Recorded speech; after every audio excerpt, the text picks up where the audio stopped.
everyone. Let's move on to lesson number 6, simplifying radicals. Radicals can be written as fractional exponents. We talked about how a square root can be rewritten into an exponent of 1 over 2. Same thing with cube root was 1 over 3. So in general case, nth root will be rewritten as something to the power of 1 over n. There are 3 important relationships of radicals. This radical can be rewritten into a power form where we can simplify by multiplying the powers together using the exponent rule. For example, we have 5 squared all to the power of 1 over 2. And we can just multiply the exponents together. We have 5 to the power of 2 over 2, which is just 5. Same idea for number 2. We can split these up into 2 radicals if it's a product radicand. So we split them up and you can multiply those 2 radicals together, where a and b are both greater or equal to 0. This is true because this radical can be rewritten in this form, where the base is a product of a and b and the power is 1 over n. We can take the exponent and distribute to each variable here and split them up like this. The exponent 1 over n can be rewritten into nth root of some number like this. Lastly, we need to talk about the quotient case. So when we have a fraction inside the radical, we can actually split them up into 2 radicals in the numerator and the denominator, where a is greater or equal to 0, b must be strictly greater than 0. We know that nth root can be rewritten into the exponent of 1 over n, and then we can actually distribute to each term in the numerator and the denominator. So we get a to the power of 1 over n over b to the power of 1 over n. Lastly, we can just rewrite it into the radical form. Moving on to simplifying expressions containing radicals. Example 1. Simplify square root of 20. First method can be by finding a perfect square factor. So 4 times 5 is 20, and 4 is a perfect square factor. And then, because it's a product radicand, we can actually split this up into 2 radicals and just multiply them. And I know that square root of 4 is just 2, and I can't simplify square root of 5 any further, so we'll leave it beside 2. Second method would be just take square root of 20, and then do find the perfect square factor, 4 times 5. And then you go further and expand as 2 times 2 times 5. And then because square roots are looking for 2 of the same kind, we can just take out one of those and keep the rest alone in the radical. So we just looked at 2 different ways to simplify square root of 20. And from last class, we discussed how it is beneficial to know the perfect squares up to 144, and perfect cubes up to 125, and perfect powers of 4 up to 81. And it is also helpful to recognize which powers of x are perfect squares and cube. Example 2. Simplify. First step would be to find the perfect square factor. I know 4 times 2 is 8, and 4 is a perfect square factor. I like to split up the radical. We can simplify square root of 4 equal to 2 and leave the square root of 2 alone. Part B. I know 27 is 9 times 3. and 9 is a perfect square factor. Split up the radical into 2, and so we have 3 times square root of 3. Part C. Because we have a coefficient in front of the radical, we'll leave it there for now, but we will have to find a perfect square factor of 52. I know 4 would be a nice perfect square factor, and then 4 times 13 is 52. Let's rewrite it. 4 and 13. And then we can simplify that. Square root of 4 is 2, so 3 times 2 times square root of 13. And I know 13 cannot be factored out any further, so we'll leave it in this form. So we have 6 times square root of 13.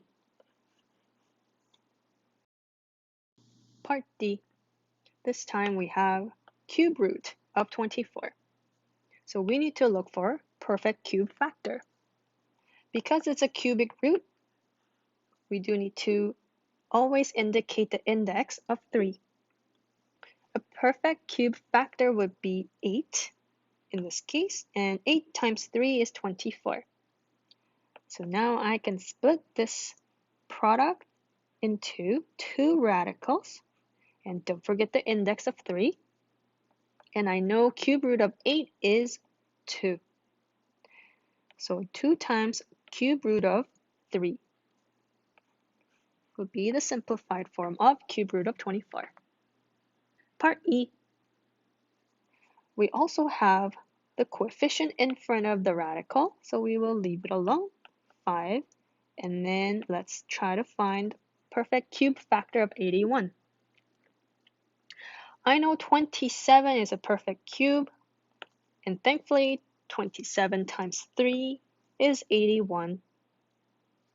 So I can just do product of 2 radicals like this, and 5 times cube root of 27 is 3 times cube root of 3 is left over. 5 times 3 is 15.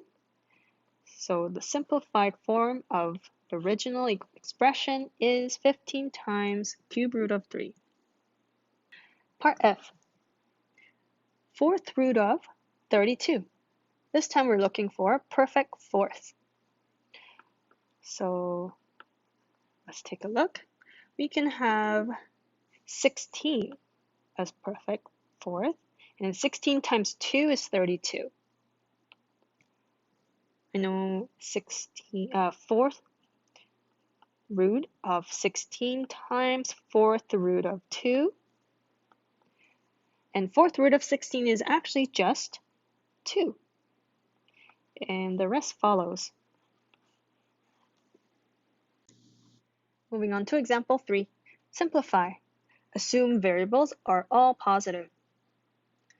Part A. Square root of 18 times x to the power of 3 times y to the power of 6. So first, in order for us to simplify, we want to find all the perfect square factors. I know there's 9, and then 9 times 2 is 18. I know there is x squared left over x, because x squared times x is equal to x cubed. And then we have y to the power of 6. Y to the power of 6 is a perfect squared. We'll take a look at that in the next step. So I would first highlight what I can take out first. So I can take this out, and this one out. I'm going to square root 9, so 3, as I'm taking out from the radical, and square root of x squared is just x. And lastly, square root of y to the power of 6 is just y to the power of 3. Don't forget the leftover in the radical. We still have 2x inside the radical. So this would be your final form. Part B. Same idea, we're going to look for perfect square factors. I know 9 times 7 is 63. I also know some even powers of n can be taken out here. So n to the power of 6, because when my square root n to the power of 6 is just n to the power of 3. Don't forget, there is leftover n. And lastly, we have p to the power of 4. Let's highlight what we can take out. So 9 is a perfect square, n to the power of 6 is a perfect square, and p to the power of 4 is a perfect square. Square root of 9 is 3. Square root of n to the power of 6 is n to the power of 3. Square root of p to the power of 4 is p to the power of 2. And then whatever is left over inside the radical stays inside the radical.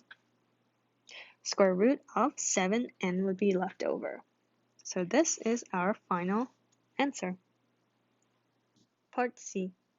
Square root of 32 times x to the power of 8 times y to the power 11. We first need to find the perfect square factor of 32, which is 16. And so 16 times 2 is 32. And I know x to the power of 8 is a perfect square. And y to the power of 10 is a perfect square. Don't forget, we have extra y left over. So let's highlight the perfect squares. There's 16, x to the power of 8, y to the power of 10. We have square root of 16, which is 4. Square root of x to the power of 8, which is x to the power of 4. Square root of y to the power of 10 is y to the power of 5. And we need to write down the rest of the expression. So 2y. Part D. We have cube root. So this time we do have to look for perfect cube factors. First perfect cube factor that comes into my mind is 8. And then 8 times 5 is 40. I know a cube is a perfect cube. There's also leftover a, and b to the power of 6 is a perfect cube. And there's leftover b squared. And then lastly, we have c to the power of 15, which is a perfect cube. So let's highlight perfect cubes. We have 8, a cube, b to the power of 6, and c to the power of 15. This is equal to 2 times a times b squared times c to the power of 5, and then cube root of 5 times a times b squared. Now try the rest of this example on your own. I will be posting up the filled-in notes later. Moving on to the next part, changing mixed radical to entire radicals. Example 4. So let's take a look at part A. 4 times square root of 3. So first we need to rewrite 4 into a radical form. For us to convert the 4 into some radical form, we need to make it into a perfect square. So 4 squared is 16. And I know square root of 16 is 4. So these go back and forth. And don't forget, we still have square root of 3 left over. Now we just need to multiply 16 and 3 under one radical sign. 16 times 3 is 48. So this is an entire radical. Next one, we'll do the same thing. In order for us to put that 3 into the square root, we do need to square them. Square root of 9 is 3. and we multiply by square root of 5, and then we combine it into one radical. So we have 9 times 5 under one radical sign, and we get square root of 45. So this is an entire radical. Same idea for part C. So we're now looking for perfect cube that simplifies to just 2. So this one would be 2 cubed, and we're going to cube root it. Don't forget to write down the rest of the expression, cube root of 7, and then we can combine it into one radical, so 2 cubed times 7. And then I know that 2 cubed is just 8. 8 times 7. So this simplifies to cube root of 56. This is our entire radical. Part D. This time we have a negative number as a coefficient. But this is the same thing as negative 1 times 2x times square root of 6x. I only want to think about this as a radical, not the negative one. So we can just keep the negative sign in the front, just focus on the 2x. So in order for us to rewrite 2x into some sort of radical, then we need to square them. So 2 squared, x squared, and then we have to square root it to get back to the original expression, 2x. Don't forget to multiply square root of 6x. Keep the negative sign outside. We can combine the radicals together. We have 4x squared times 6x. Keep the negative. We have 4 times 6 is 24. X squared times x is x cubed. So this is an entire radical. Please work on part E, F, and G on your own and double check with me after. So that's it for lesson 6. I'll see you guys in the next video.